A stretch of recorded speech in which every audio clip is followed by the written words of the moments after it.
demain est entre ses mains. Pourquoi? Parce que il est bon de se rappeler que demain est entre ses mains. Ton lendemain est entre ses mains. Oui, on peut dire aussi qu'aujourd'hui, on est entre ses mains.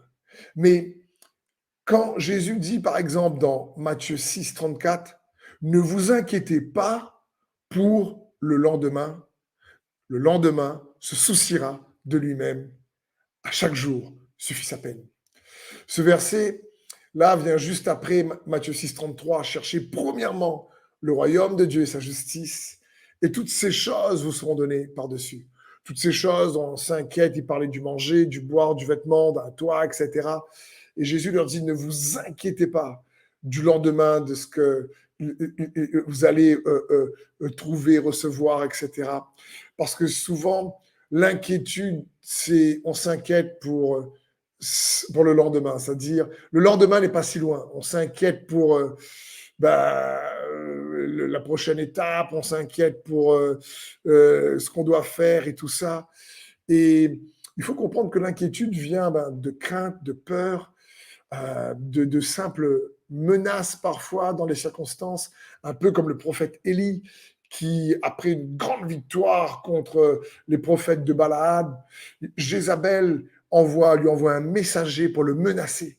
Et ce grand prophète qui fait descendre le feu du ciel, ce grand prophète qui a arrêté la pluie et qui a fait pleuvoir, ce grand prophète sur une menace de Jézabel. Elle n'est même pas venue physiquement sur une menace d'un messager. S'est inquiété, il a pris peur et il est parti, il était déçu de pas avoir réussi à changer le cœur du leadership de la nation. Et du coup, une menace peut faire peur. Et je crois que cette exhortation parle à quelqu'un qui peut-être est en proie aux inquiétudes toujours du lendemain, de ce que ça va devenir, de ce qu'il va avoir peut-être comme travail, ce qu'il va avoir comme retraite, ce qu'il va avoir, ce que ses enfants vont devenir, sa promotion, son mariage. Et Jésus nous dit, ne vous inquiétez pas du lendemain. Donc le lendemain, ton lendemain est entre ses mains.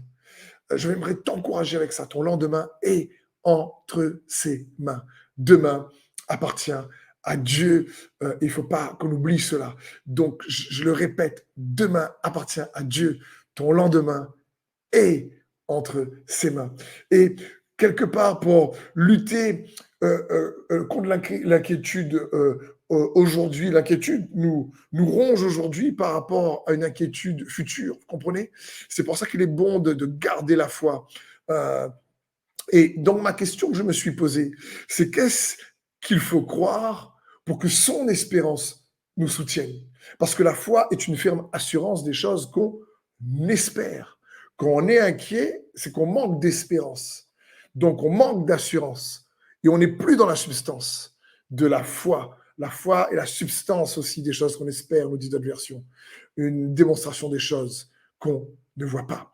Donc, qu'est-ce qu'il nous faut croire pour avoir cette espérance en nous qui nous soutient et qui nous permet de ne pas nous inquiéter.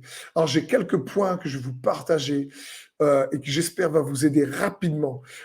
Il nous faut croire que nos prières fonctionnent même si on ne le voit pas.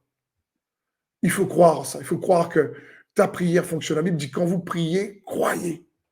Même si tu ne vois pas, même si ça n'a pas les effets que tu escomptes, que tu espères. Mais de dire que si tu pries, ça compte. Il nous faut également croire que toute chose concourt au bien de ceux qui aiment Dieu, de ceux qui aiment Dieu. Donc, toute chose va concourir pour ton bien.